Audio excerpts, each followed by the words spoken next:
Hello, ladies and gentlemen. My name is Mehran Kamalban. I would like to talk to you about food shortages and the impending famine that's going to grip the world. Now, let me give you an example. I've been looking at plane crashes a lot, and what happens in plane crashes is that normally it's not just one thing that goes wrong; it's several things that go wrong, and that causes the crash. Other things, other catastrophes, similar thing. Usually several things, 3, 4, 5, 6 different things will go wrong to cause a catastrophe. Be it God knows what. So in terms of food, we are facing what I might call the perfect storm.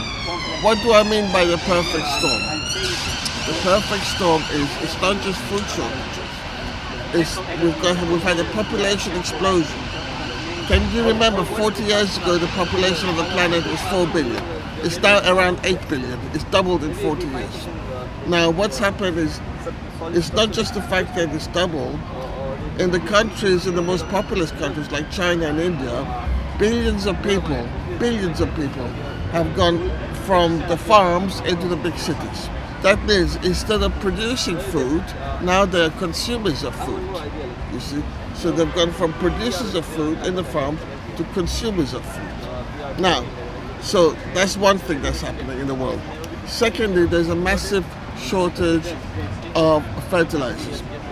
Most people don't know about this subject, but fertilizers is what causes mass production of foods, because without fertilizers, herbicides and pesticides, we will not get enough food yield to feed the population of the planet, because you just won't get the volume. So what's happening around the world is a massive shortage of fertilizers and herbicides and pesticides. Now China is the world's biggest fertilizer exporter. They have stopped exporting fertilizers. That means we're in big trouble. So you've got the massive shortages of fertilizers, herbicides and pesticides. You've got the war in Ukraine. Ukraine, by the way, produces up to 9% of the world's wheat and grain. Now, why is wheat and grain so important? Because cattle and pigs and sheep, they feed on grain and wheat products.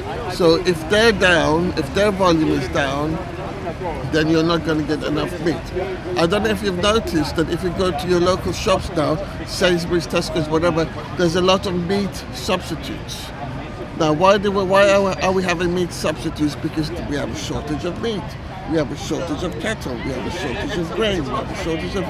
So that's the second thing that's gone wrong.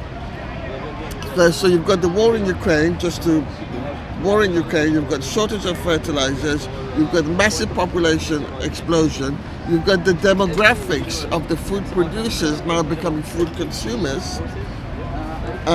So now you've got massive inflation. They say it's 10%. I think if you look at food prices, you would notice it's more like 20%. Inflation, the real figure is about 20%. So you've got inflation as well. So that's 5 items. Now, you've also got the increase in the price of oil and hence petrol, which means that because everything gets transported to shops. So if it gets transported on top of lorries and you have to pay extra money for your fuel, that means the price of everything goes up. The price of everything goes up. So you've got 7, 8 different components. You've got the perfect storm for a complete collapse in many countries. Now we're already starting to see it with Sri Lanka, which is collapsing. We're seeing it with Somalia, that's collapsing. Yemen is collapsing.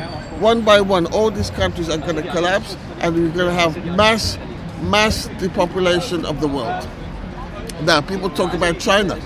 The thing is, with the one-child policy, you don't have enough young people to support the elderly population. However, the Chinese tend to eat, they have a wide range of taste, let's just say, for cuisine. In other words, they eat anything. So they probably won't be in as much trouble as, say, Pakistan and India. India's got 1.3 billion people.